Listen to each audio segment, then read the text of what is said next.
First dose तो बाद तुसी अगर बिल्कुल ही लीनियंट हो जाओगे कि भाई ना मास्क पाना है ना कोई प्रिकॉशनस फॉलो करनी है, they are at risk for sure.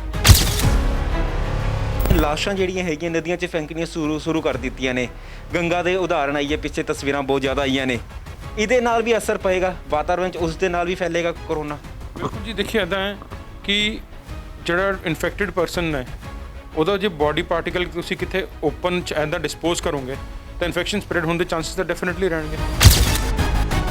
Sir ਲੋਕ ਬੜੇ ਇਸ ਭੰਬਲ ਭੁੱਸੇ ਦੇ ਵਿੱਚ ਨੇ ਕਿ ਉਹ ਕਹਿੰਦੇ ਨੇ ਕਿ ਇਹ ਜਿਹੜਾ ਕੋਵਿਡ ਹੈਗਾ ਇਹ ਪਾਣੀ ਦੇ ਨਾਲ ਵੀ ਫੈਲ ਜਾਂਦਾ, ਹਵਾ ਦੇ ਨਾਲ ਵੀ ਫੈਲ ਜਾਂਦਾ ਹੈ।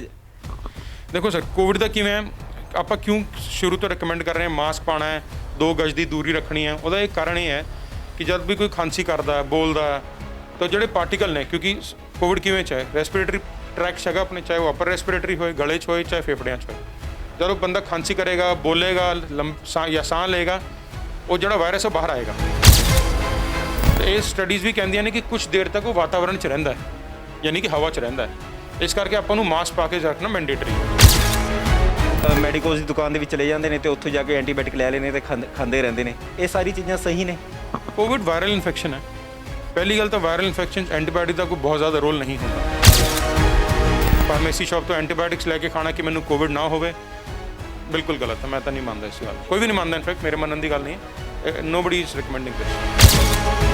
ਅਜੇ ਦੇ ਵਿੱਚ ਲੋਕ ਕੀ ਕਰ ਰਹੇ ਨੇ, ਘਰ ਦੇ ਵਿੱਚ ਹੀ ਆਕਸੀਜਨ ਲੈਵਲ ਵਧਾਉਣ ਵਾਸਤੇ ਤਰ੍ਹਾਂ ਦੀ ਮੈਡੀਸਿਨਸ ਵਗੈਰਾ ਹੋਰ ਕੁਝ ਵੀ ਲੈ ਰਹੇ ਨੇ। ਕੀ ਇਹ ਸਾਰੀ ਚੀਜ਼ਾਂ ਲੈਣੀਆਂ ਚਾਹੀਦੀਆਂ ਨੇ? ਇਹਦੇ ਨਾਲ ਆਕਸੀਜਨ ਲੈਵਲ ਵੱਧਦਾ ਹੈ? ਇਹੋ ਜਿਹੀ ਕੋਈ ਮੈਡੀਸਨ ਜਿਹਦੇ ਨਾਲ ਆਕਸੀਜਨ ਲੈਵਲ ਵੱਧ ਜਾਏ, ਇਹੋ ਜਿਹੀ ਤਾਂ ਅਜੇ ਤੱਕ ਕੋਈ ਮੈਡੀਸਨ ਨਾ ਕੋਈ ਲਿਟਰੇਚਰ 'ਚ ਹੈਗੀ ਹੈ, ਨਾ ਕੋਈ ਸਾਹਮਣੇ ਆਈ ਹੈ। ਕੋਈ ਤੁਹਾਨੂੰ ਕਹਿ ਦੇ ਕਿ ਇਹ ਦਵਾਈ ਲੈ ਕੇ ਆਕਸੀਜਨ ਵੱਧ ਜਾਏ, ਇੱਦਾਂ ਨਹੀਂ ਹੁੰਦਾ। ਆਕਸੀਜਨ ਕਿਉਂ ਘਟ ਰਹੀ ਹੈ ਮਰੀਜ਼ ਦੀ? ਜਾਂ ਤਾਂ ਵਾਇਰਸ ਇਨਫੈਕਸ਼ਨ ਹੋਈ ਹੈ ਜਾਂ ਹੋਰ ਕੋਈ ਵੀ ਕਾਰਨ ਹੋ ਸਕਦਾ। ਗਰਭਵਤੀ ਔਰਤਾਂ ਨੂੰ ਵੈਕਸੀਨ ਲਵਾ ਲੈਣੀ ਚਾਹੀਦੀ ਹੈ? ਸਰ, ਗਰਭਵਤੀ ਮਹਿਲਾ ਨੂੰ ਪਹਿਲਾ ਸਵਾਲ ਇਹ ਹੈ ਕਿ they are very prone to get infection, ਕਿਉਂਕਿ ਇਮਿਊਨੋ ਕੰਪਰੋਮਾਈਜ਼ ਸਟੇਟਸ ਹੋ ਜਾਂਦਾ ਪ੍ਰੈਗਨੈਂਸੀ 'ਚ, ਇਨਫੈਕਸ਼ਨ ਹੋਣ ਦੇ ਚਾਂਸਸ ਵੱਧ ਜਾਂਦੇ। ਦੂਜੀ ਗੱਲ, I think ministry of health and family welfare will assure ਕਿ ਜਿਹੜੀਆਂ ਵੈਕਸੀਨਸ ਨੇ ਜਿਹੜੀਆਂ ਨੂੰ ਪਹਿਲੀ ਡੋਜ਼ ਲੱਗੀਆਂ, ਦੂਜੀ ਉਹਨਾਂ ਵਾਸਤੇ ਅਰੇਂਜ ਕੀਤੀ ਜਾਵੇਗੀ। ਤੇ ਆਈ ਥਿੰਕ ਕਾਫੀ ਜਗ੍ਹਾ ਅਵੇਲੇਬਿਲਿਟੀ ਵੀ ਹੈਗੀ ਹੈ। ਸੋ ਆਈ ਵੁੱਡ ਸੇ ਕਿ ਚੇਂਜ ਤਾਂ ਨਹੀਂ ਹੋਣੀ ਚਾਹੀਦੀ, ਸੇਮ ਵੈਕਸੀਨ ਹੀ ਲੱਗਣਾ ਬੈਟਰ ਰਹੇਗਾ। ਇੱਕ ਡਾਕਟਰ ਸਾਹਿਬ, ਕੁਝ ਲੋਕ ਇਹੋ ਜਿਹੇ ਸੀਗੇ ਜਿਹੜੇ ਕੋਵਿਡ ਪੋਜ਼ਿਟਿਵ ਆਏ ਸੀਗੇ, ਉਸ ਤੋਂ ਬਾਅਦ ਉਸ ਨੂੰ ਕਦੋਂ ਵੈਕਸੀਨ ਲਵਾਉਣੀ ਚਾਹੀਦੀ ਹੈ? ਮੰਨ ਲਓ ਜੇ ਉਹ ਪਿਛਲੇ ਮੰਥ ਜਾਂ 2-4 ਮੰਥ ਪਹਿਲਾਂ ਆਇਆ ਸੀਗਾ ਕੋਵਿਡ ਪੋਜ਼ਿਟਿਵ, ਤਾਂ ਕਦੋਂ ਲਵਾਵੇ? ਸਰ, ਜਿਵੇਂ ਤੁਸੀਂ ਪੁੱਛਿਆ, ਜੇ 2-4 ਮਹੀਨੇ ਪਹਿਲਾਂ ਕੋਵਿਡ ਪੋਜ਼ਿਟਿਵ ਆਇਆ ਸੀਗਾ ਤਾਂ ਡੈਫੀਨੇਟਲੀ ਲਵਾਉਣੀ ਹੈ ਵੈਕਸੀਨ, ਕੋਈ ਡਾਊਟ ਹੀ ਨਹੀਂ। ਕਿਉਂਕਿ ਵੈਕਸੀਨ ਲਵਾਉਣ ਨਾਲ ਜਿਹੜਾ ਇਮਿਊਨ ਰਿਸਪੌਂਸ ਹੋਏਗਾ ਉਹ ਬੈਟਰ ਹੋਏਗਾ। ਅੱਜ ਤੱਕ ਜਿਹੜਾ ਡੇਟਾ ਹੈਗਾ ਉਹ ਕਹਿੰਦਾ ਕਿ 3 ਮਹੀਨੇ ਤੋਂ ਬਾਅਦ ਹੋ ਸਕਦਾ ਦੁਬਾਰਾ ਕੋਵਿਡ ਹੋ ਸਕੇ। ਸਤਿ ਸ੍ਰੀ ਅਕਾਲ, ਸਕਾਈ ਨਿਊਜ਼ ਵੇਖ ਰਹੇ ਸਾਰੇ ਦਰਸ਼ਕਾਂ ਦਾ ਜੀ ਆਇਆਂ ਨੂੰ ਤੇ ਮੈਂ ਆ ਤੁਹਾਡੇ ਨਾਲ ਪ੍ਰਕਾਸ਼ ਫੁਲਾਰਾ। ਲਗਾਤਾਰ ਦੇਸ਼ ਦੇ ਵਿੱਚ ਜਿਹੜੇ ਕੋਰੋਨਾ ਦੇ ਆંકੜੇ ਨੇ ਉਹ ਹਰ ਦਿਨ ਵੱਧ ਰਹੇ ਨੇ, ਲੇਕਿਨ ਅੱਜ ਇੱਕ ਗੁੱਡ ਨਿਊਜ਼ ਹੈ। ਗੁੱਡ ਨਿਊਜ਼ ਕੋਰੋਨਾ ਦੇ ਆંકੜਿਆਂ ਨੂੰ ਲੈ ਕੇ ਹੈ, ਕਿਉਂਕਿ ਅੱਜ ਕੋਰੋਨਾ ਦੇ ਪੂਰੇ ਦੇਸ਼ ਦੇ ਵਿੱਚ ਆંકੜਿਆਂ ਦੀ ਗੱਲ ਕਰੀਏ ਨਵੇਂ ਕੇਸਾਂ ਦੀ, ਤਾਂ ਉਹ ਪਿਛਲੇ 24 ਘੰਟਿਆਂ ਦੇ ਵਿੱਚ 3,26,000 ਦੇ ਕਰੀਬ ਆਏ ਨੇ। ਯਾਨੀ ਕਿ ਕੋਰੋਨਾ ਦੇ ਜਿਹੜਾ ਗ੍ਰਾਫ ਹੈ ਉਹ ਭਾਰਤ ਦੇ ਵਿੱਚ ਘਟਣਾ ਸ਼ੁਰੂ ਹੋ ਚੁੱਕਾ ਹੈ।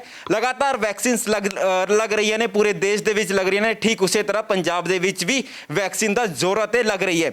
ਲੇਕਿਨ ਇਸ ਵੈਕਸੀਨ ਨੂੰ ਲੈ ਕੇ ਕਈ ਸਵਾਲ ਨੇ, ਕਈ ਕਿੰਤੂ ਪਰੰਤੂ ਨੇ ਕੋਵਿਡ ਨੂੰ ਲੈ ਕੇ, ਕਿਉਂਕਿ ਲੋਕ ਕਹਿੰਦੇ ਨੇ ਕਿ ਜੇਕਰ ਉਹਨਾਂ ਨੇ ਕੋਵੈਕਸੀਨ ਲਵਾ ਲਈ ਹੈ, ਜਿਹੜੀ ਪਹਿਲਾਂ ਆਈ ਸੀਗੀ ਸਭ ਤੋਂ ਪਹਿਲਾਂ ਵੈਕਸੀਨ, ਤੇ ਉਸ ਤੋਂ ਬਾਅਦ ਹੁਣ ਉਹ ਨਹੀਂ ਆ ਰਹੀ, ਤਾਂ ਫਿਰ ਕੋਵਿਸ਼ੀਲਡ ਨੂੰ ਲਵਾ ਲੈਣੀ ਚਾਹੀਦੀ ਹੈ ਕਿ ਨਹੀਂ?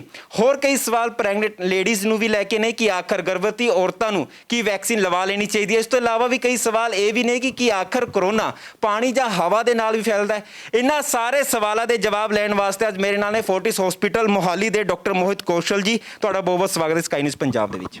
ਨਮਸਕਾਰ ਜੀ, ਸਤਿ ਸ਼੍ਰੀ ਅਕਾਲ ਸਾਰਿਆਂ ਨੂੰ ਮੇਰੇ ਵੱਲੋਂ। ਸਰ, ਸਭ ਤੋਂ ਪਹਿਲਾ ਸਵਾਲ ਇਹੀ ਕਿ ਆਖਰ ਕੋਰੋਨਾ ਵੈਕਸੀਨ ਨੂੰ ਲੈ ਕੇ ਇਹ ਸਵਾਲ ਸਭ ਤੋਂ ਜ਼ਿਆਦਾ ਹੈ ਕਿ ਸਭ ਤੋਂ ਪਹਿਲਾਂ ਲੋਕਾਂ ਨੇ ਕੋਵੈਕਸੀਨ ਲਵਾਈ ਸੀਗੀ, ਲੇਕਿਨ ਹੁਣ ਕੋਵੈਕਸੀਨ ਨਹੀਂ ਆ ਰਹੀ ਹੈ ਮਾਰਕੀਟ ਦੇ ਵਿੱਚ, ਬਹੁਤ ਘੱਟ ਹੈ, ਹਸਪੀਟਲਸ ਦੇ ਵਿੱਚ ਬਹੁਤ ਘੱਟ ਹੈ। ਕਿ ਇਹੋ ਜਿਹੇ ਲੋਕਾਂ ਨੂੰ ਕੋਵਿਸ਼ੀਲਡ ਲਵਾ ਲੈਣੀ ਚਾਹੀਦੀ ਹੈ? ਜਿੱਥੇ ਤੱਕ ਮੈਨੂੰ ਹੈ, ਵੈਕਸੀਨ ਦੀ ਆਪਾਂ ਇੰਡੀਕੇਸ਼ਨ ਦੀ ਗੱਲ ਕੀਤੀ ਜਾਵੇ, ਜਿਹਨੂੰ ਕੋਵੈਕਸੀਨ ਲੱਗੀ ਹੈ ਸੈਕਿੰਡ ਡੋਜ਼ ਐਜ਼ ਪਰ ਦਾ ਜਿਹੜੀ ਰਿਕਮੈਂਡੇਸ਼ਨ ਨੇ ਵੈਕਸੀਨ ਵੱਲੋਂ, ਸੇਮ ਵੈਕਸੀਨ ਹੀ ਲੱਗਣੀ ਚਾਹੀਦੀਆਂ ਨੇ। ਦੂਜੀ ਗੱਲ, I think ministry of health and family welfare will assure ਕਿ ਜਿਹੜੀਆਂ ਵੈਕਸੀਨਸ ਨੇ ਜਿਹੜੀਆਂ ਨੂੰ ਪਹਿਲੀ ਡੋਜ਼ ਲੱਗੀਆਂ, ਦੂਜੀ ਉਹਨਾਂ ਵਾਸਤੇ ਅਰੇਂਜ ਕੀਤੀ ਜਾਵੇਗੀ। ਤੇ ਆਈ ਥਿੰਕ ਕਾਫੀ ਜਗ੍ਹਾ ਅਵੇਲੇਬਿਲਿਟੀ ਵੀ ਹੈਗੀ ਹੈ। ਸੋ ਆਈ ਵੁੱਡ ਸੇ ਕਿ ਚੇਂਜ ਤਾਂ ਨਹੀਂ ਹੋਣੀ ਚਾਹੀਦੀ, ਸੇਮ ਵੈਕਸੀਨ ਹੀ ਲੱਗਣਾ ਬੈਟਰ ਰਹੇਗਾ। That is the recommendation. ਇੱਕ ਡਾਕਟਰ ਸਾਹਿਬ, ਕੁਝ ਲੋਕ ਇਹੋ ਜਿਹੇ ਸੀਗੇ ਜਿਹੜੇ ਕੋਵਿਡ ਪੋਜ਼ਿਟਿਵ ਆਏ ਸੀਗੇ, ਉਸ ਤੋਂ ਬਾਅਦ ਉਸ ਨੂੰ ਕਦੋਂ ਵੈਕਸੀਨ ਲਵਾਉਣੀ ਚਾਹੀਦੀ ਹੈ? ਮੰਨ ਲਓ ਜੇ ਉਹ ਪਿਛਲੇ ਮੰਥ ਜਾਂ 2-4 ਮੰਥ ਪਹਿਲਾਂ ਆਇਆ ਸੀਗਾ ਕੋਵਿਡ ਪੋਜ਼ਿਟਿਵ, ਤਾਂ ਕਦੋਂ ਲਵਾਵੇ? ਸਰ ਜਿਵੇਂ ਤੁਸੀਂ ਪੁੱਛਿਆ, ਜੇ 2-4 ਮਹੀਨੇ ਪਹਿਲਾਂ ਕੋਵਿਡ ਪੋਜ਼ਿਟਿਵ ਆਇਆ ਸੀਗਾ ਤਾਂ ਡੈਫੀਨਿਟਲੀ ਲਵਾਉਣੀ ਹੈ ਵੈਕਸੀਨ, ਕੋਈ ਡਾਊਟ ਹੀ ਨਹੀਂ, ਕਿਉਂਕਿ ਵੈਕਸੀਨ ਲਵਾਉਣ ਨਾਲ ਜਿਹੜੇ ਇਮਿਊਨ ਰਿਸਪੌਂਸ ਹੋਏਗਾ ਉਹ ਬੈਟਰ ਹੋਏਗਾ, ਵਾਇਰਸ ਨਾਲ ਲੜਨ ਦੀ ਸ਼ਕਤੀ ਜ਼ਿਆਦਾ ਮਿਲੇਗੀ। ਅੱਜ ਤੱਕ ਜਿਹੜਾ ਡੇਟਾ ਹੈਗਾ ਉਹ ਕਹਿੰਦਾ ਕਿ 3 ਮਹੀਨੇ ਤੋਂ ਬਾਅਦ ਹੋ ਸਕਦਾ ਦੁਬਾਰਾ ਕੋਵਿਡ ਹੋ ਸਕੇ। ਕਿੰਨਾ ਕੁ ਹੈ ਅਜੇ ਕਨਫਰਮ ਨਹੀਂ ਹੈ, ਲਿਟਰੇਚਰ ਵਰਲਡ ਲਿਟਰੇਚਰ 'ਚ ਆਪਣੇ ਕੋਲ ਡੇਟਾ ਨਹੀਂ ਹੈ ਉਸ ਚੀਜ਼ ਦਾ, ਬਟ ਵੈਕਸੀਨ ਲਗਵਾਉਣਾ ਡੈਫੀਨਿਟਲੀ ਜ਼ਰੂਰੀ ਹੈ। ਜੇ ਰੀਸੈਂਟਲੀ ਇਨਫੈਕਸ਼ਨ ਹੋਈ ਹੈ ਕਿਸੇ ਨੂੰ ਕੋਵਿਡ ਦੀ, ਤਾਂ 2 ਹਫ਼ਤੇ ਤੋਂ ਲੈ ਕੇ 3 ਮਹੀਨੇ ਦੇ ਵਿੱਚ ਰਿਕਵਰੀ 2 ਹਫ਼ਤੇ ਤੋਂ ਬਾਅਦ ਕਦੀ ਵੀ ਲਗਵਾਉਣੀ ਲਈ ਚਾਹੀਦੀ ਵੈਕਸੀਨ, ਔਰ ਜਿੰਨਾ ਜਲਦੀ ਲਗਵਾਇਆ ਜਾਏ ਰਿਕਵਰੀ ਤੋਂ ਬਾਅਦ ਬੈਟਰ ਹੈ। ਇੱਕ ਸਰ, ਕੋਵੈਕਸੀਨ ਜਾਂ ਕੋਵਿਸ਼ੀਲਡ ਦੇ ਵਿੱਚ ਕੋਈ ਫਰਕ ਹੈਗਾ ਕਿ ਦੋਹਾਂ ਦੇ ਵਿੱਚੋਂ, ਜਾਂ ਕਿਉਂਕਿ ਹੁਣ ਤੁਹਾਨੂੰ ਪਤਾ ਹੈ ਕਿ ਅਗਲੇ ਨੈਕਸਟ ਵੀਕ ਤੋਂ ਸ਼ਾਇਦ ਹੋ ਸਕਦਾ ਹੈ ਸਪੁਤਨਿਕ ਵੀ ਆ ਜਾਏਗੀ, ਤਾਂ ਵੈਕਸੀਨ ਦੇ ਵਿੱਚ ਵੀ ਕੋਈ ਫਰਕ ਹੁੰਦਾ ਹੈ? ਦੇਖੋ ਵੈਕਸੀਨ ਦਾ ਕਿਵੇਂ ਹੈ, ਜਿੰਨੀਆਂ ਵੀ ਵੈਕਸੀਨ ਚਾਹੇ ਇੰਡੀਆ 'ਚ ਹੈ, ਚਾਹੇ ਵਰਲਡ 'ਚ ਹੈ, ਚਾਹੇ ਰਸ਼ੀਆ ਅਮਰੀਕਾ, ਜਿਨ੍ਹਾਂ ਨੇ ਵੀ ਕੱਢੀਆਂ ਨੇ, ਇੱਕ ਪਰਟੀਕੂਲਰ ਲੈਵਲ ਹੁੰਦਾ ਐਫੀਕੇਸੀ ਦਾ, 50 ਤੋਂ 60% ਤੋਂ ਉੱਪਰ ਐਫੀਕੇਸੀ ਯੂਜਲੀ ਹੁੰਦੀ ਹੈ, ਤਦ ਇਹ ਮਾਰਕੀਟ 'ਚ ਆ ਜਾਂਦੀਆਂ ਨੇ।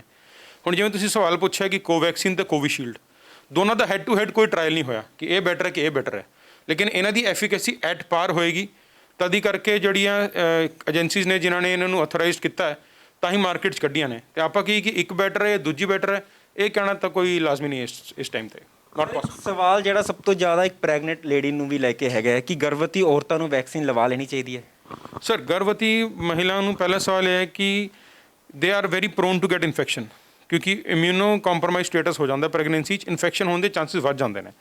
ਐਜ਼ ਆਫ ਨਾਓ ਜੇ ਹੁਣ ਗੱਲ ਕੀਤੀ ਜਾਵੇ, ਆਪਾਂ ਅਜੇ ਸ਼ੁਰੂ ਨਹੀਂ ਕੀਤੀਆਂ ਪ੍ਰੈਗਨੈਂਟ ਲੇਡੀਜ਼ ਨੂੰ ਵੈਕਸੀਨ ਲਗਾਉਣੀਆਂ, ਕਿਉਂਕਿ ਉਹਦੇ ਉੱਤੇ ਕੋਈ ਕਲੀਨਿਕਲ ਟਰਾਇਲਸ ਨਹੀਂ ਸੀ, ਲੇਕਿਨ ਕੋਈ ਵੀ ਲਿਟਰੇਚਰ ਦੇ ਹਿਸਾਬ ਨਾਲ ਦੇਖਿਆ ਜਾਏ, ਪੇਪਰਾਂ ਦੇ ਹਿਸਾਬ ਨਾਲ ਦੇਖਿਆ ਤੇ ਕੋਈ ਕੰਟਰਾਇੰਡੀਕੇਸ਼ਨ ਨਹੀਂ ਹੈ, ਕਿਉਂਕਿ ਇਹ ਲਾਈਵ ਵੈਕਸੀਨ ਨਹੀਂ ਹੈ, mRNA ਵੈਕਸੀਨ ਹੈ, ਤੇ ਇਸ ਕਰਕੇ ਕੋਈ ਨੁਕਸਾਨ ਨਹੀਂ ਹੋਏਗਾ। ਪਰ ਜਿੱਦਾਂ ਹੀ ਸਾਡੇ ਕੋਲ ਡੇਟਾ ਜਾਂ ਰਿਕਮੈਂਡੇਸ਼ਨ ਆਏਗੀ, so I think soon will be starting also, let's see. ਕੁਝ ਲੇਡੀਜ਼ ਜਿਹੜੀ ਹੈਗੀਆਂ ਨੇ ਉਹ ਕਰੋਨਾ ਪੋਜ਼ਿਟਿਵ ਹੋਣ ਤਾਂ ਫਿਰ ਉਹ ਬ੍ਰੈਸਟ ਫੀਡਿੰਗ ਕਰਵਾ ਸਕਦੀਆਂ ਆਪਣੇ ਬੱਚੇ ਨੂੰ ਕਰੋਨਾ ਪੋਜ਼ਿਟਿਵ? ਸਰ ਜਿਹੜੀਆਂ ਕਰੋਨਾ ਪੋਜ਼ਿਟਿਵ ਨੇ, ਆਬਵੀਅਸਲੀ ਸਾਨੂੰ ਆਈਸੋਲੇਸ਼ਨ ਤਾਂ ਰੱਖਣਾ ਹੀ ਹੈ ਬੱਚਿਆਂ ਵਾਸਤੇ।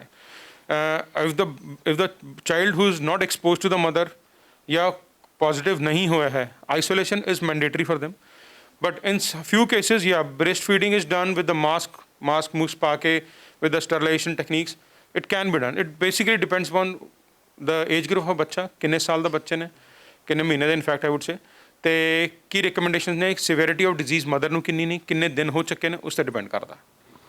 ਤੇ ਪਲਾਜ਼ਮਾ ਥੈਰੇਪੀ ਵੀ ਅੱਜਕੱਲ ਬਹੁਤ ਜ਼ਿਆਦਾ ਚੱਲ ਰਹੀ ਹੈ ਸਰ, ਜ਼ਿਆਦਾ ਕਰਕੇ, ਤੇ ਇਹ ਕਾਰਗਰ ਲੱਗਦੀ ਹੈ ਕੋਵਿਡ ਪੋਜ਼ਿਟਿਵ ਜਿਹੜਾ ਪੇਸ਼ੈਂਟਸ ਨੇ ਉਹਦੇ ਵਾਸਤੇ? ਪਲਾਜ਼ਮਾ ਥੈਰੇਪੀ ਮਾਈਲਡ ਕੇਸਿਸ 'ਚ ਪਹਿਲਾਂ ਰਿਕਮੈਂਡਡ ਸੀਗੀਆਂ, WHO CDC ਕਾਫੀ ਜਾਰੀਆਂ ਵਰਲਡ ਦੀਆਂ ਰਿਨੋਨਡ ਏਜੰਸੀਜ਼ ਐਸੋਸੀਏਸ਼ਨਸ ਨੇ, ਉਹਨਾਂ ਨੇ ਰਿਕਮੈਂਡ ਨਹੀਂ ਕੀਤੀ ਹੈ ਅੱਜ ਦੀ ਡੇਟ 'ਚ। ਕਈ ਜਗ੍ਹਾ ਇੰਡੀਅਨ ਗਾਈਡਲਾਈਨਸ ਕਿਸੇ ਜਗ੍ਹਾ ਮੈਂਸ਼ਨ ਵੀ ਹੈ। ਸੋ ਜੇ ਆਪਾਂ ਮਾਈਲਡ ਡਿਜ਼ੀਜ਼ ਦੀ ਗੱਲ ਕੀਤੀ ਜਾਵੇ, ਸਮ ਇਫੈਕਟ, ਬਟ ਕੁਝ ਸਿਗਨੀਫਿਕੈਂਟ ਪੋਜ਼ਿਟਿਵਿਟੀ ਹੈ ਜਾਂ ਕੁਝ ਰਿਸਪੌਂਸ ਨਹੀਂ ਮਿਲਿਆ ਸਾਨੂੰ ਪੇਪਰਾਂ 'ਚ ਐਜ਼ ਪਰ ਦ ਲਿਟਰੇਚਰ। ਸਰ ਦੇਸ਼ ਦੇ ਵਿੱਚ ਇਸ ਵੇਲੇ ਆਕਸੀਜਨ ਦੀ ਬੜੀ ਘਾਟ ਹੈ, ਤੁਹਾਡੇ ਸਾਹਮਣੇ ਵੀ ਤੁਸੀਂ ਡੇਲੀ ਦੇਖਦੇ ਹੋਣੇ ਡੇਟਾ, ਤੁਹਾਡੇ ਕੋਲ ਵੀ ਸਭ ਤੋਂ ਪਹਿਲਾਂ ਆ ਜਾਂਦੇ ਨੇ। ਪੰਜਾਬ ਦੇ ਵਿੱਚ ਵੀ ਕਿਤੇ ਨਾ ਕਿਤੇ ਸੀਗਾ ਇਹਦਾ ਘਾਟ ਜਿਹੜੀ ਸਾਹਮਣੇ ਆਈ ਸੀਗੀ, ਅੰਮ੍ਰਿਤਸਰ ਦੀ ਉਦਾਹਰਨ ਸੀਗੀ, ਹੋਰ ਕਈ ਥਾਵਾਂ 'ਤੇ। ਅਜੇ ਦੇ ਵਿੱਚ ਲੋਕ ਕੀ ਕਰ ਰਹੇ ਨੇ, ਘਰ ਦੇ ਵਿੱਚ ਹੀ ਆਕਸੀਜਨ ਲੈਵਲ ਵਧਾਉਣ ਵਾਸਤੇ ਤਰ੍ਹਾਂ ਤਰ੍ਹਾਂ ਦੀ ਮੈਡੀਸਿਨਸ ਵਗੈਰਾ ਹੋਰ ਕੁਝ ਵੀ ਲੈ ਰਹੇ ਨੇ। ਕੀ ਇਹ ਸਾਰੀ ਚੀਜ਼ਾਂ ਲੈਣੀਆਂ ਚਾਹੀਦੀਆਂ ਨੇ, ਇਹਦੇ ਨਾਲ ਆਕਸੀਜਨ ਲੈਵਲ ਵੱਧਦਾ ਹੈ? ਸਰ ਇਹੋ ਜਿਹੀ ਕੋਈ ਮੈਡੀਸਨ ਜਿਹਦੇ ਨਾਲ ਆਕਸੀਜਨ ਲੈਵਲ ਵੱਧ ਜਾਏ, ਇਹੋ ਜਿਹੀ ਤਾਂ ਅਜੇ ਤੱਕ ਕੋਈ ਮੈਡੀਸਨ ਨਾ ਕੋਈ ਲਿਟਰੇਚਰ 'ਚ ਹੈਗੀ ਹੈ, ਨਾ ਕੋਈ ਸਾਹਮਣੇ ਆਈ ਹੈ। ਕੋਈ ਤੁਹਾਨੂੰ ਕਹਿ ਦੇ ਕਿ ਇਹ ਦਵਾਈ ਲੈ ਕੇ ਆਕਸੀਜਨ ਵੱਧ ਜਾਏ, ਇੱਦਾਂ ਨਹੀਂ ਹੁੰਦਾ। ਆਕਸੀਜਨ ਕਿਉਂ ਘਟ ਰਹੀ ਹੈ ਮਰੀਜ਼ ਦੀ, ਜਾਂ ਤਾਂ ਵਾਇਰਸ ਇਨਫੈਕਸ਼ਨ ਹੋਈ ਹੈ ਜਾਂ ਹੋਰ ਕੋਈ ਵੀ ਕਾਰਨ ਹੋ ਸਕਦਾ, ਲੇਕਿਨ ਜਦ ਤੱਕ ਉਹ ਕਾਰਨ ਆਪਾਂ ਟਰੀਟ ਨਹੀਂ ਕਰਾਂਗੇ, ਆਕਸੀਜਨ ਕਿਵੇਂ ਵੱਧ ਜਾਏਗੀ? ਚਾਹੇ ਉਹ ਕੋਵਿਡ ਰਿਲੇਟਡ ਨਿਮੋਨੀਆ ਹੋਏ, ਭਾਵੇਂ ਕੋਈ ਹੋਰ ਤਕਲੀਫ ਹੋਏ, ਜਦ ਉਹ ਬਿਮਾਰੀ ਦਾ ਇਲਾਜ ਕੀਤਾ ਜਾਵੇਗਾ ਤਦ ਹੀ ਆਕਸੀਜਨ ਦੀ ਬੈਟਰਮੈਂਟ ਹੋਏਗੀ। ਐਵੇਂ ਕਿਵੇਂ ਆਕਸੀਜਨ ਬੈਟਰ ਹੋ ਜਾਏਗੀ? ਇੱਕ ਸਰ ਜਿਹੜੇ ਲੋਕ ਐਂਟੀਬਾਇਓਟਿਕ ਘਰਾਂ ਦੇ ਵਿੱਚ ਹੀ ਲੈ ਰਹੇ ਨੇ, ਉਹ ਹੁਣ ਕੋਵਿਡ ਜਦ ਤੋਂ ਆਇਆ ਉਸ ਤੋਂ ਬਾਅਦ ਤਾਂ ਸਭ ਤੋਂ ਜ਼ਿਆਦਾ ਲੋਕ ਐਂਟੀਬਾਇਓਟਿਕ ਲੈਣ ਲੱਗੇ ਨੇ, ਸਿੱਧਾ ਮੈਡੀਕੋਜ਼ ਦੀ ਦੁਕਾਨ ਦੇ ਵਿੱਚ ਚਲੇ ਜਾਂਦੇ ਨੇ ਤੇ ਉੱਥੋਂ ਜਾ ਕੇ ਐਂਟੀਬਾਇਓਟਿਕ ਲੈ ਲੈਂਦੇ ਤੇ ਖਾਂਦੇ ਰਹਿੰਦੇ ਨੇ। ਇਹ ਸਾਰੀ ਚੀਜ਼ਾਂ ਸਹੀ ਨੇ? ਕੋਵਿਡ ਵਾਇਰਲ ਇਨਫੈਕਸ਼ਨ ਹੈ। ਪਹਿਲੀ ਗੱਲ ਤਾਂ ਵਾਇਰਲ ਇਨਫੈਕਸ਼ਨ 'ਚ ਐਂਟੀਬਾਇਓਟਿਕ ਦਾ ਕੋਈ ਬਹੁਤ ਜ਼ਿਆਦਾ ਰੋਲ ਨਹੀਂ ਹੁੰਦਾ। ਹਸਪੀਟਲ ਐਡਮਿਟ ਪੇਸ਼ੈਂਟਸ ਦੀ ਕ੍ਰਾਈਟੀਰੀਆਜ਼ ਹੋਰ ਨੇ ਐਂਟੀਬਾਇਓਟਿਕਸ ਦੇਣ ਦੇ, ਲੇਕਿਨ ਪ੍ਰੋਫਿਲੈਕਸਿਸ ਜਾਂ ਆਪ ਇਹ ਸੋਚ ਕੇ ਐਂਟੀਬਾਇਓਟਿਕ ਖਾਣਾ ਕਿ ਆਪਾਂ ਕੋਵਿਡ ਤੋਂ ਬਚ ਜਾਵਾਂਗੇ, ਇਹ ਜੀ ਤਾਂ ਕੋਈ ਇੰਡੀਕੇਸ਼ਨ ਨਹੀਂ ਹੈ, ਨਾ ਹੀ ਕੋਈ ਰਿਕਮੈਂਡੇਸ਼ਨ ਹੈ। ਇਹਦੇ ਨਾਲ ਫਾਇਦਾ ਤਾਂ ਨਹੀਂ ਹੋਣਾ, ਨੁਕਸਾਨ ਭਾਵੇਂ ਹੋ ਜਾਏ। ਤਾਂ ਇੱਦਾਂ ਕਰਕੇ ਕੋਈ ਜਾ ਕੇ ਫਾਰਮੇਸੀ ਸ਼ਾਪ ਤੋਂ ਐਂਟੀਬਾਇਓਟਿਕਸ ਲੈ ਕੇ ਖਾਣਾ ਕਿ ਮੈਨੂੰ ਕੋਵਿਡ ਨਾ ਹੋਵੇ, ਬਿਲਕੁਲ ਗਲਤ ਹੈ। ਮੈਂ ਤਾਂ ਨਹੀਂ ਮੰਨਦਾ ਇਸ ਗੱਲ ਨੂੰ, ਕੋਈ ਵੀ ਨਹੀਂ ਮੰਨਦਾ। ਇਨਫੈਕਟ ਮੇਰੇ ਮੰਨਣ ਦੀ ਗੱਲ ਨਹੀਂ ਹੈ। ਨੋਬਡੀ ਇਜ਼ ਰਿਕਮੈਂਡਿੰਗ ਦਿਸ। ਇੱਕ ਸਰ ਲੋਕ ਬੜੇ ਇਸ ਭੰਬਲ ਪੁੱਸੇ ਦੇ ਵਿੱਚ ਨੇ ਕਿ ਉਹ ਕਹਿੰਦੇ ਨੇ ਕਿ ਇਹ ਜਿਹੜਾ ਕੋਵਿਡ ਹੈਗਾ ਇਹ ਪਾਣੀ ਦੇ ਨਾਲ ਵੀ ਫੈਲ ਜਾਂਦਾ, ਹਵਾ ਦੇ ਨਾਲ ਵੀ ਫੈਲ ਜਾਂਦਾ ਹੈ। ਦੇਖੋ ਸਰ, ਕੋਵਿਡ ਦਾ ਕਿਵੇਂ ਹੈ, ਆਪਾਂ ਕਿਉਂ ਸ਼ੁਰੂ ਤੋਂ ਰਿਕਮੈਂਡ ਕਰ ਰਹੇ ਹਾਂ ਮਾਸਕ ਪਾਉਣਾ ਹੈ, 2 ਗਜ਼ ਦੀ ਦੂਰੀ ਰੱਖਣੀ ਹੈ। ਉਹਦਾ ਇਹ ਕਾਰਨ ਇਹ ਹੈ ਕਿ ਜਦ ਵੀ ਕੋਈ ਖਾਂਸੀ ਕਰਦਾ, ਬੋਲਦਾ, ਤਾਂ ਜਿਹੜੇ ਪਾਰਟੀਕਲ ਨੇ, ਕਿਉਂਕਿ ਕੋਵਿਡ ਕਿਵੇਂ 'ਚ ਹੈ, ਰੈਸਪੀਰੇਟਰੀ ਟਰੈਕਟ ਹੈਗਾ ਆਪਣੇ, ਚਾਹੇ ਉਹ ਅਪਰ ਰੈਸਪੀਰੇਟਰੀ ਹੋਏ, ਗਲੇ 'ਚ ਹੋਏ, ਚਾਹੇ ਫੇਫੜਿਆਂ 'ਚ ਹੋਏ। ਜਦੋਂ ਬੰਦਾ ਖਾਂਸੀ ਕਰੇਗਾ, ਬੋਲੇਗਾ ਜਾਂ ਸਾਹ ਲਏਗਾ, ਉਹ ਜਿਹੜਾ ਵਾਇਰਸ ਹੈ ਬਾਹਰ ਆਏਗਾ, ਜੋ ਵਾਤਾਵਰਣ 'ਚ ਆਏਗਾ ਤਾਂ ਦੂਜੇ ਨੂੰ ਇਨਫੈਕਟ ਕਰ ਸਕਦਾ। ਤੇ ਇਹ ਸਟੱਡੀਜ਼ ਵੀ ਕਹਿੰਦੀਆਂ ਨੇ ਕਿ ਕੁਝ ਦੇਰ ਤੱਕ ਉਹ ਵਾਤਾਵਰਣ 'ਚ ਰਹਿੰਦਾ ਹੈ, ਯਾਨੀ ਕਿ ਹਵਾ 'ਚ ਰਹਿੰਦਾ ਹੈ। ਇਸ ਕਰਕੇ ਆਪਾਂ ਨੂੰ ਮਾਸਕ ਪਾ ਕੇ ਰੱਖਣਾ ਮੈਂਡੇਟਰੀ ਹੈ। ਵਧੀਆ ਤੇ ਨਾਲ ਜਿੰਨਾ ਮਾਸਕ ਪਾ ਕੇ ਆਪਾਂ ਰੱਖਾਂਗੇ ਉਨਾ ਆਪਾਂ ਬਚਾਓ ਰਹੇਗਾ, ਕਿਉਂਕਿ ਉਹੀ ਪਾਰਟੀਕਲਸ ਆਪਾਂ ਹਵਾ 'ਚ ਇਨਹੇਲ ਕਰਨੇ, ਦੇਖਣੇ ਤਾਂ ਹੈ ਨਹੀਂ ਕਿਸੇ ਨੂੰ। ਸੋ ਹਵਾ 'ਚ ਹੈ। ਰਹੀ ਪਾਣੀ ਦੀ ਗੱਲ, ਪਾਣੀ ਤਾਂ ਨਹੀਂ ਮੈਂ ਕਹਾਂਗਾ, ਕਿਉਂਕਿ ਪਾਣੀ 'ਚ ਕਿਵੇਂ ਚਲਾ ਜਾਏਗਾ ਆਈ ਡੋਂਟ ਨੋ। ਜੇ ਕੋਈ ਇਨਫੈਕਟਿਡ ਪੇਸ਼ੈਂਟ ਕਿਸੇ ਪਰਟੀਕੂਲਰ ਗਲਾਸ 'ਚ ਜੁੱਠਾ ਕਰ ਦੇ ਜਾਂ ਉਹ 'ਚ ਥੁੱਕ ਦੇ ਤਾਂ ਹੋਰ ਗੱਲ ਹੈ। ਅਦਰਵਾਈਜ਼ ਪਾਣੀ ਦੀ ਟੈਪ ਦੇ ਥਰੂ ਆਉਣਾ ਤਾਂ ਆਈ ਡੋਂਟ ਥਿੰਕ ਸੋ ਕੋਈ ਰੀਜ਼ਨ ਹੈ ਇਹਦੇ ਪਿੱਛੇ। ਹਾਂ, ਪਾਰਟੀਕਲਸ 'ਚ ਆਪਾਂ ਡੋਰ ਹੈਂਡਲ, ਟੈਲੀਫੋਨਸ ਯੂਜ਼ ਕਰਦੇ ਹਾਂ, ਇਨਫੈਕਟਿਡ ਪੇਸ਼ੈਂਟ ਨੇ ਯੂਜ਼ ਕੀਤਾ ਹੋਏ ਜਾਂ ਇਨਫੈਕਟਿਡ ਪਰਸਨ ਨੇ ਯੂਜ਼ ਕੀਤਾ ਹੋਏ, ਸੇਮ ਚੀਜ਼ ਆਪਾਂ ਹੈਂਡਲ ਕਰ ਲਈ ਹੋਏ, ਉਹ ਟਰਾਂਸਮਿਸ਼ਨ ਹੋ ਸਕਦੀ ਹੈ। ਡਾਕਟਰ ਸਾਹਿਬ ਜਿਸ ਤਰੀਕੇ ਦੇ ਨਾਲ ਦੇਖੋ ਸ਼ਮਸ਼ਾਨ ਘਾਟ ਸਾਡੇ ਦੇਸ਼ ਦੇ ਸਾਰੇ ਭਰ ਗਏ, ਦਿੱਲੀ, ਗੁੜਗਾਉਂ ਦੇ ਉਦਾਹਰਨ ਆਪਾਂ ਲੈ ਲਈਏ, ਯੂਪੀ ਦੇ ਵਿੱਚ ਵੀ ਸਭ ਤੋਂ ਜ਼ਿਆਦਾ। ਉਸ ਤੋਂ ਬਾਅਦ ਕੀ ਕੀਤਾ ਲੋਕਾਂ ਨੇ, ਲਾਸ਼ਾਂ ਜਿਹੜੀਆਂ ਹੈਗੀਆਂ ਨਦੀਆਂ 'ਚ ਫੈਂਕਣੀਆਂ ਸ਼ੁਰੂ ਕਰ ਦਿੱਤੀਆਂ ਨੇ। ਗੰਗਾ ਦੇ ਉਦਾਹਰਨ ਆਈਏ, ਪਿੱਛੇ ਤਸਵੀਰਾਂ ਬਹੁਤ ਜ਼ਿਆਦਾ ਆਈਆਂ ਨੇ। ਇਹਦੇ ਨਾਲ ਵੀ ਅਸਰ ਪਏਗਾ ਵਾਤਾਵਰਣ 'ਚ, ਉਸ ਦੇ ਨਾਲ ਵੀ ਫੈਲੇਗਾ ਕਰੋਨਾ। ਬਿਲਕੁਲ ਜੀ, ਦੇਖਿए ਇੱਦਾਂ ਹੈ ਕਿ ਜਿਹੜਾ ਇਨਫੈਕਟਿਡ ਪਰਸਨ ਨੇ ਉਹਦਾ ਜੇ ਬਾਡੀ ਪਾਰਟੀਕਲ ਤੁਸੀਂ ਕਿਤੇ ਓਪਨ 'ਚ ਇੱਦਾਂ ਡਿਸਪੋਜ਼ ਕਰੋਗੇ ਤਾਂ ਇਨਫੈਕਸ਼ਨ ਸਪਰੈਡ ਹੋਣ ਦੇ ਚਾਂਸਸ ਤਾਂ ਡੈਫੀਨਿਟਲੀ ਰਹਿਣਗੇ। ਕਿਉਂਕਿ ਹੁਣ ਤੁਸੀਂ ਉਦਾਹਰਨ ਦਿੱਤਾ ਜਿਵੇਂ ਗੰਗਾ ਜੀ 'ਚ ਜੇ ਬਾਡੀ ਸੁੱਟੀ ਕਿਸੇ ਨੇ, ਜੇ ਉਹ ਪੇਸ਼ੈਂਟ, ਜੋ ਕੋਈ ਵੀ ਬੰਦਾ ਉਹ ਲਾਗੇ ਤਾਗੇ ਦਾ ਪਾਣੀ ਪੀ ਲੇਗਾ, ਬਿਲਕੁਲ ਪੋਸੀਬਿਲਿਟੀ ਹੈ, ਕਿਉਂਕਿ ਇਨਫੈਕਟਿਡ ਪਰਸਨ ਹੈਗਾ। ਕਿੰਨਾ ਕੁ ਵਾਇਰਸ ਉਹਨੇ ਟਰਾਂਸਮਿਟ ਕੀਤਾ ਪਾਣੀ 'ਚ, ਬਹੁਤ ਵੱਡੀ ਨਦੀ ਹੈ, ਕਿੱਥੇ ਕਿੱਥੇ ਤੱਕ ਗਿਆ ਇਹ ਤਾਂ ਕਹਿਣਾ ਮੁਸ਼ਕਿਲ ਹੈ। ਬਟ ਆਬਵੀਅਸਲੀ ਇੱਦਾਂ ਤਾਂ ਬਿਲਕੁਲ ਨਹੀਂ ਡਿਸਪੋਜ਼ ਆਫ ਕਰਨੀ ਹੈ। It has to be properly disposed of. ਕੋਈ ਵੀ ਗਵਰਨਮੈਂਟ ਕੋਈ ਵੀ ਰਿਕਮੈਂਡੇਸ਼ਨ ਨਹੀਂ ਕਰਦੀ ਕਿ ਐਂ ਛੱਡ ਦਿਓ, ਹੈ ਨਾ। ਜਾਂ ਤਾਂ ਜੋ ਵੀ ਆਪਣੇ ਰਿਲੀਜੀਅਸ ਮੈਥਡਸ ਹੁੰਦੇ हैं, चाहे वो जलाने वाले हैं या दबाने वाले हैं, it has to be done with the proper precautions as guided by in a PPE dress.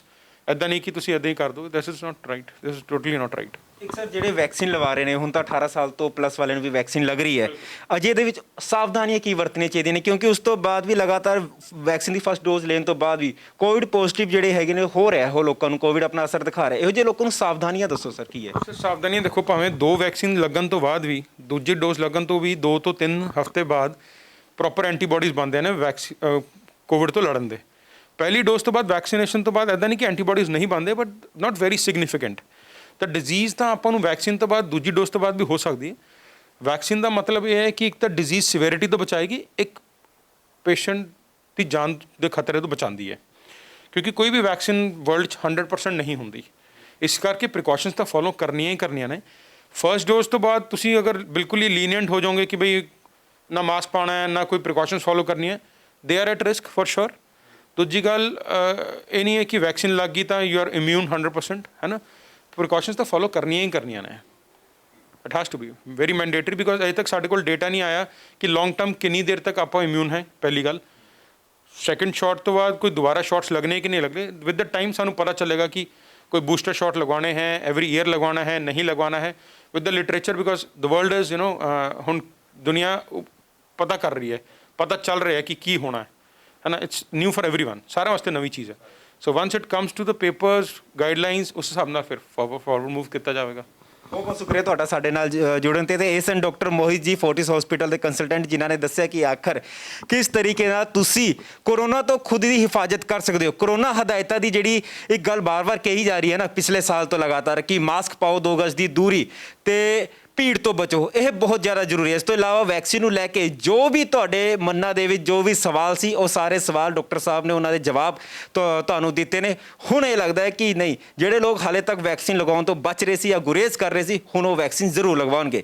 Cameraman Bhanu ਦੇ ਨਾਲ ਪ੍ਰਕਾਸ਼ ਫਲਾਰਾ, ਸਕਾਈ ਨਿਊਜ਼ ਪੰਜਾਬ।